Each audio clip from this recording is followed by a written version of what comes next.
College. As a recent college grad, it's a bit too soon for me to reminisce about it. For many young adults, finding somewhere they can fit in is tough, especially in a brand new environment like college. Everyone just wants to belong. Some people have Greek life, others have clubs. Then there's the weird dark corners of every college campus where only the most specific, out of place, and odd creatures gather. I'm talking about music groups. I feel like I have full authority to call musicians weird. I was one for a decade of my life. I was a marching band kid through college, which, if you're considering doing marching band in college, do it if you go to a Division I school. But we're not talking about playing instruments on a turf field. No. We're keeping things strictly oral. No, not like that. Pitch Perfect, a film series about acapella. What's acapella? It's singing with no accompaniment. That means no backing instruments, just purely vocals. While the films revolve around acapella groups and competing, I think the series gives you an interesting look into the world surrounding it and the people you meet along the way, the hard work, the infighting, the bonding, and everything in between. So, let's acapella the first of 3 films, 2012's Pitch Perfect. The film begins with the Universal logo. The iconic Universal fanfare is done acapella style, imitating trumpets. It's a cute way to let the audience know what to expect before the film even begins, and it's a subversion of a theme that likely plenty of people already know. Eat your heart out, Ralph Wiggum. They didn't even need a brass section.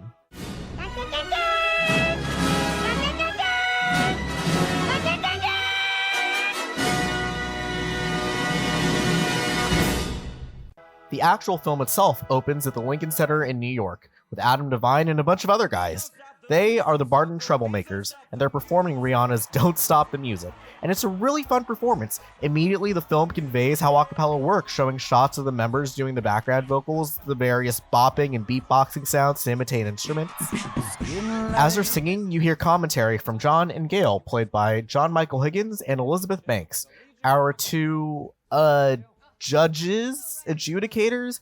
I honestly don't even know what their jobs are. They seem to be part of the collegiate a cappella circuit in the first film. Then in the second film, they turn into podcasters. And in the third, documentary filmmakers. I mean, I've been in music competitions before, and we certainly have people doing commentary for the sake of competition. But that's less to entertain an audience like these two do, and more so the group can grow. Anyway, all we need to know is these two are just comedic relief.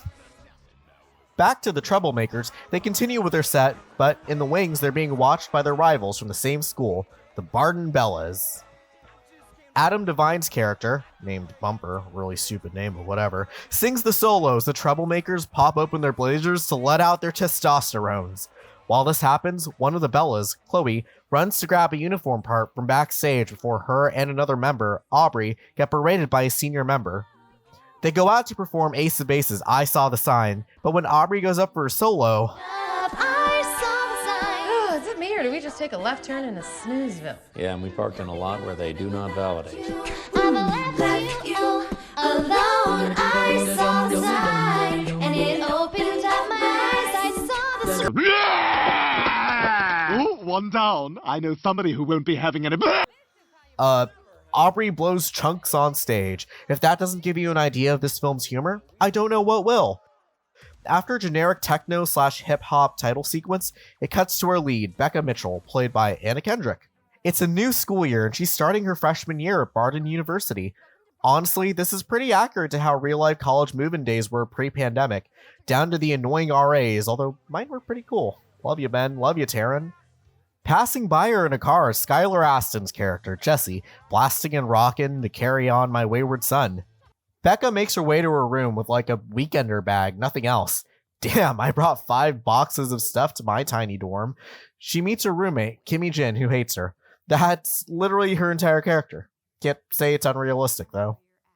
Anyway, we cut back to Jesse as he meets his roommate. Oh my god, it's Ben Platt! Look at him. He's so young, so appropriately aged. Oh, look. It's a picture I took of you the first time I ever came here. Ah! Look at you, so young and happy. Where do the years go? Wow, doing movies about him in college. I sure hope he takes more mature roles in his career. Hey, if you don't get the joke, watch my Dear Evan Hansen video. Ben Platt, the king. I believe he was actually cast in his first year of college at Columbia, so wow, this is absolutely fitting for him. He introduces himself as Benji. Wow, pitch perfect naming, and he basically took over the whole goddamn dorm room, which I can't say I blame him for doing. That's what I did. The only difference is I got my roommate to leave. Fun fact, this role actually got him the part in the Chicago production and later Broadway production of Book of Mormon. Enough gushing about Ben Platt. Becca's dad comes in and does fuck all. He's just there to tell Becca to get an education. Becca tells him that she wants to go to LA and work at a record label, and you know what? She's kind of a bitch to her dad. I'm sorry, but damn, the poor guy is trying. Kimmy Jin gets up and says she's going to the activities fair. Becca tags along. At the fair, Kimmy Jin joins the Korean Student Association, which Becca can't really join for obvious reasons, unless she was Ollie London. Like, if you look at the pictures of me and Jimin, we're identical. Really? You're looking at me as if I'm crazy. Jesse and Benji walk up to the Troublemakers, who are putting on a performance. Benji is a huge fanboy and exposits that the Troubles are basically the hottest shit on campus. Jesse then reveals that he has some pipes and can sing. We both are here to have the soul, let it whip. Oh, nice. Aubrey and Chloe from the very start of the movie watch on as the only two remaining members of the Bellas. I do want to point out a cool detail that they have a whole booth set up, but the Troubles don't, kind of showing how effortless their recruiting tactics can be and how the Bellas are suffering despite trying. One passerby happens to be Rebel Wilson's character, Fat Amy. Yes, that is her name. What's your name? Fat Amy. You call yourself Fat Amy? Yeah, so twig bitches like you don't do it behind my back. Honestly, one part of their interaction that bothered me was Chloe asking her to match pitch, and it's pretty bad.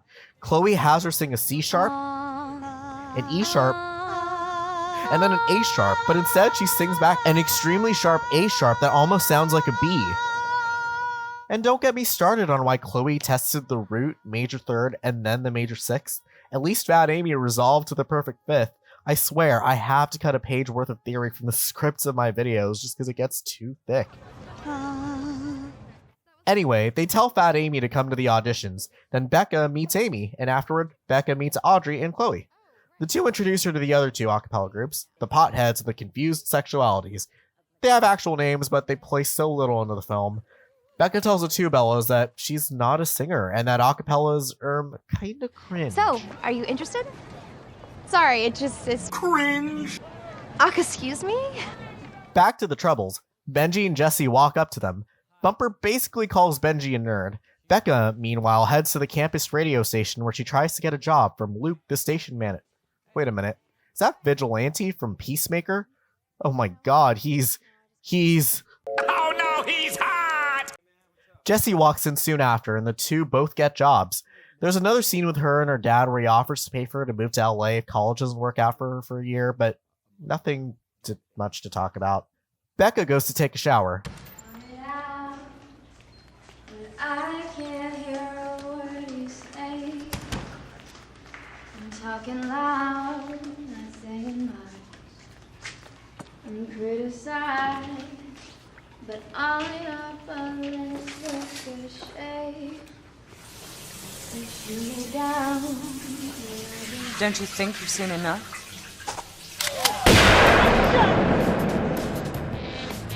You're getting shot! Help! Fire away, fire. Chloe, being a creep, discovers Becca can sing and convinces her to go to the auditions. You can sing. By the way, this is one of many quote-unquote Beck-Chloe moments. It's a thing. We cut to an auditorium for auditions, and is that McLovin? I don't know what's up with Pitch Perfect's casting, but damn, I keep recognizing actors left and right.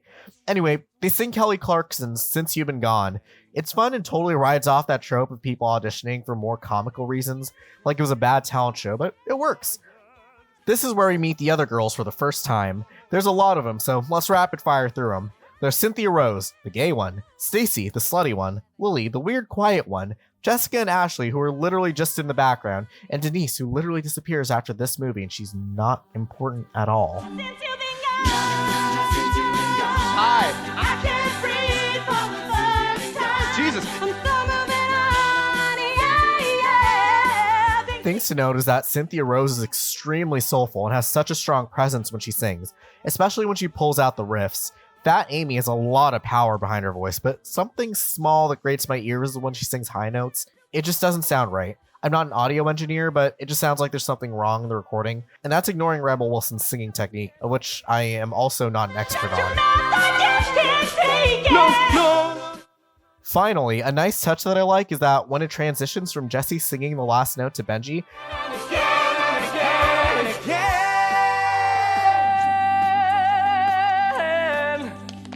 he does a Broadway vibrato, which means he holds it out as a straight tone to create tension, and vibratos at the end to release. As they wrap up, Becca walks in late, not knowing she had to prepare Since You've Been Gone. Instead, she grabs a plastic cup from off the table and performs the cup song. And unless you were living under a rock, you knew what the cup song was. Everyone was doing it. Of course, the song happens to be by Anna Kendrick.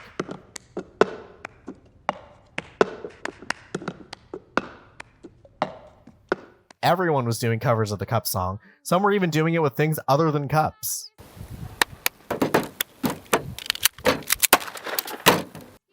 Something I noticed is that she slightly messes up the rhythm at the start, so she's singing at a faster tempo than what the song normally is, or could be intentional for time. Anyway, Aubrey and Chloe announce that the Bellas are Jessica, Mary Elise, Lily, Cynthia Rose, Stacy, Corey, Fat Amy, Denise, Ashley, and Becca. Who were Mary Elise and Corey? Don't worry, they disappeared from the film literally 5 minutes later. At the Trouble House, the new recruits are Jesse and... it's actually some other dude. Oh, Benji? Benji doesn't make the cut.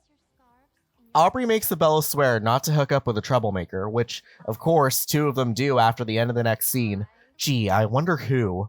There's a fair bit of flirting going on at the soccer party. Becca and Jesse, then Chloe and Becca, then Bumper and Fat Amy. The next day, the two nobodies are kicked from the Bellas for getting trouble boned. Slut. Take your chair.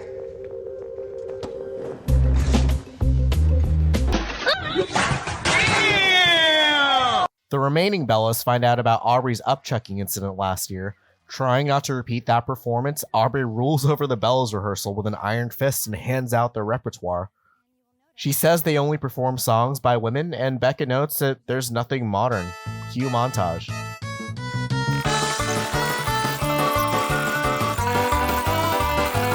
Post-montage, Becca points out that they learned the same choreo from last year. This point I liked. It's actually not totally unrealistic that a group would perform something from a previous year.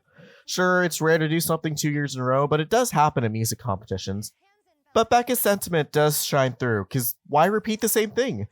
Before she can leave, Aubrey threatens to kick Becca out if she does go further with Jesse. Becca points out she can't afford to lose another body, much to her frustration. I can see your toner through those jeans. That's my dick. They soon start performing at some frat party, only to embarrass themselves because they can't sing together. Oh, and a frat boy makes some comment about how they aren't hot anymore, which, if anything, just shows that the Bellas have an image problem on top of a singing problem.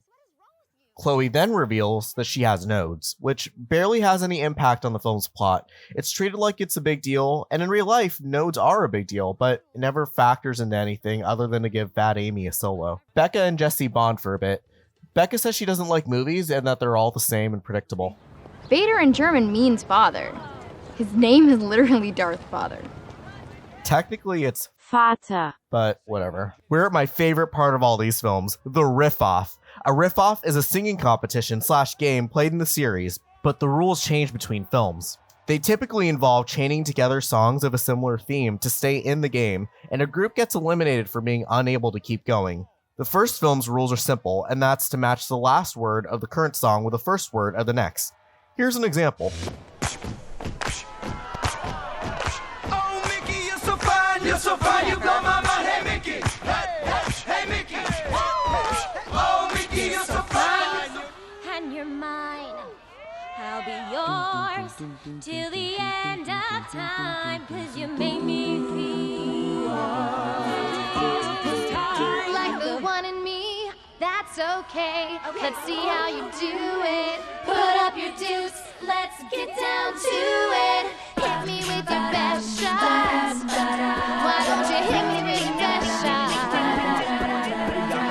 Hit me with your best shot. Fire away. You know, in real life, this would be totally unrealistic. Not only does everyone need to be ready to sing on the fly, but you have to know or figure out the right harmonies, beat, key, and hell. What do you do if one of the members doesn't even know the song? With that being said, it's still pretty enjoyable, and I like the creativity in this. The first round of the riff-off ends with a pothead group getting cut off. Cynthia Rose starts the next category, songs about sex. With Rihanna's S&M, and her actress, Esther Dean, happens to have written that for Rihanna, so that's a fun fact.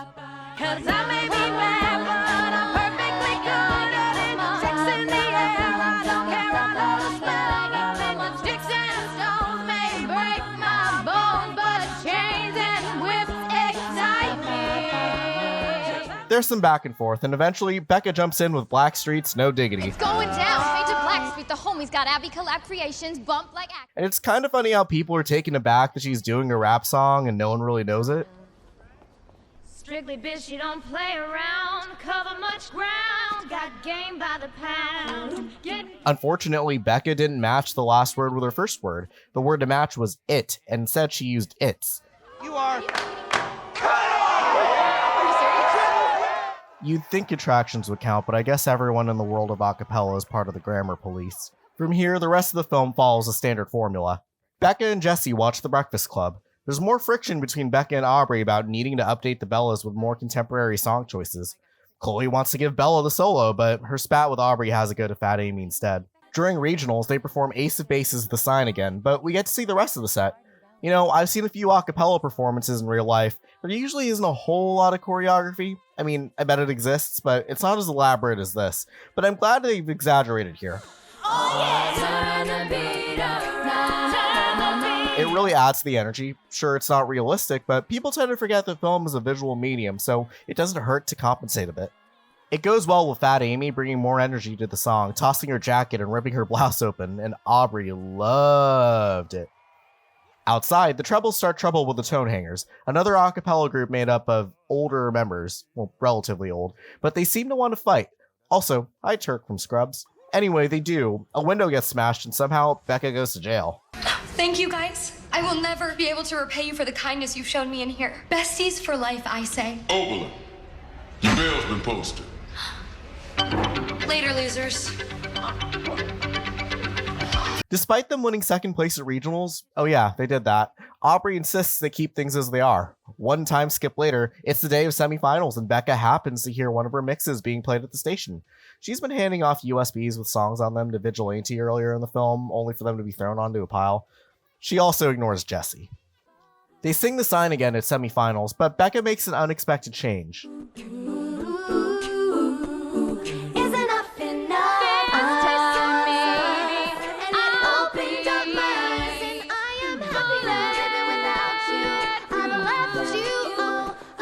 Damn, you could really hear her despite the lack of a mic. Afterward, Becca gets berated by Aubrey. Jesse tries to step in and defend her, but gets rejected.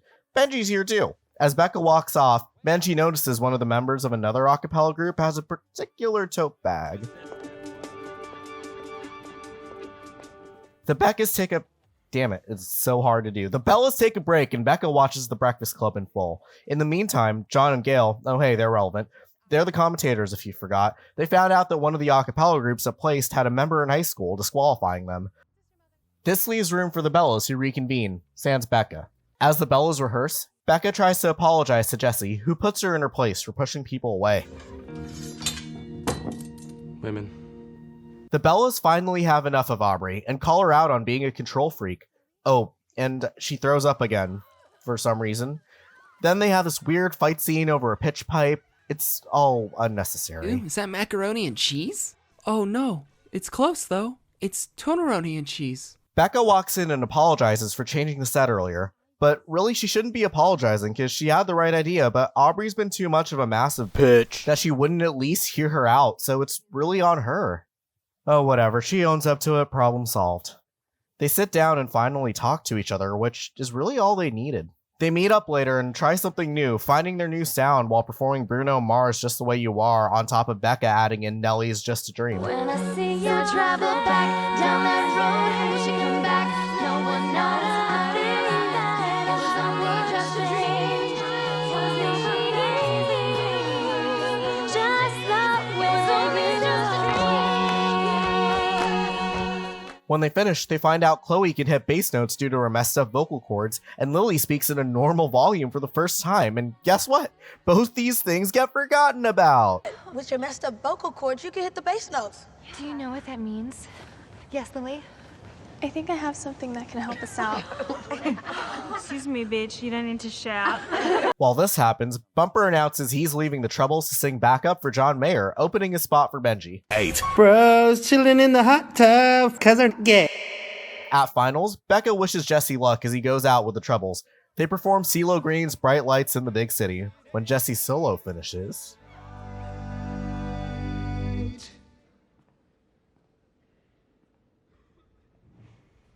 I've got the magic in me. Every time I touch that track, it turns into gold. Now everybody knows I've got the magic in me. When I hit the floor, the girls come snapping at me. Damn, is this satisfying. Benji got shafted in the film, but he really owns it here. It's just great because you see him throughout the movie trying to stay involved even though he wasn't in a group. I got the magic in me. The Bellas take stage. Seems like everybody's got a prize. I wonder how they sleep at night. When the sale comes first and the truth comes second, just stop for a minute and smile. Everybody look to the left. Everybody look to the right. Can you feel that? Yeah, we're playing with love tonight. It ain't about the money. It's not about the money. I'd play the full thing if not for copyright, but take a second to go watch the full performance on YouTube. It's damn good. While the rest of the film's musical moments have been jokes or used to serve the plot, this is their first serious performance. While the lead up to finals has been unconventional, the film really captures those final performance jitters. Plot-wise, it's satisfying to see the Bellas all singing together without resorting to last-minute improv, a lack of skill, or overbearing control. Musically, this arrangement is a culmination of new music with shades of songs sung throughout the year. You can hear bits and pieces of Party in the USA and Turn the Beat Around. Then you have Don't You Forget About Me by Simple Minds, tying back into Breakfast Club, and Jesse lights up when he hears Becca singing it.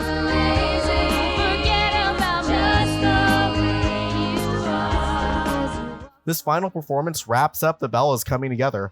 Aubrey and Chloe returning to the finals, and Becca and Jesse. This is what music should do. It should help tell a story. And that's Pitch Perfect 1. It was a fun ride, but not without some generic B-movie storytelling. Despite the characters being flat caricatures, I actually quite liked how big Audrey's ego was. In the performing world, that is absolutely realistic. You will run into people like that. Another thing I liked was Becca coming in and wanting to do something new and against the grain, but at the same time being flawed in her own way of finding joy in something that was just a means to an end. So far, great start, and what the film does well is being a fun ride from start to finish. While the side characters didn't grow individually, having them there helped to supplement the growth of the group as a whole. It also helped to have a range of personalities, albeit caricatures, to bounce between in dialogue. Musically, this film is very fun and creative. Not only does it sell the audience on the very concept of a cappella, but it's really fun to hear familiar songs recontextualized and rearranged. It's also nice to hear the creativity in things like the riff-offs and combining songs and new arrangements. I think because a cappella is a very human medium, it puts a face to each part of the performance. Unlike having the drummer or the guitar player, you have Becca, the lead, Cynthia, the rapper/riffer, and Lily, the beatboxer. That human connection is such a strength of this film. The first year of being in a pandemic, many musicians, such as myself, had to lose out on in-person performing, and while some have found online solutions, the in-person interaction between people was far superior no matter what. Originally, this video was going to be a review of all 3 films. With how much I had to talk about it, I decided to split it into parts. Next week, get your vocal cords warmed up for Pitch Perfect 2. So I put my hands up to play my song, the butterflies fly away. Whoa, Aka, believe you haven't subscribed and hit that notification bell. Go on, do it. It'll be pretty cool if you do. And please, like and comment. Tell me what your favorite Pitch Perfect song is. If you want to see more of me, I stream at Twitch at twitch.tv/mintberrycrunch. You can also check out my Twitter and my Discord in the description. He didn't kill me, he didn't kill me! Oh my god, he's letting it happen! Back up. Oh my god, this is so funny. What the fuck? Yo, This is not a game. please, someone clip this. Someone clip this. It's been 2 minutes. It's been 2 fucking minutes. They finally killed me. He finally died. Alright, now Oh, it's because he used dragons. He used dragons. Oh my god. Okay, back up, back up, back up, back up. I sat back down. I sat back down. Back up, back up. Well, now that they know what's happening, they're gonna know.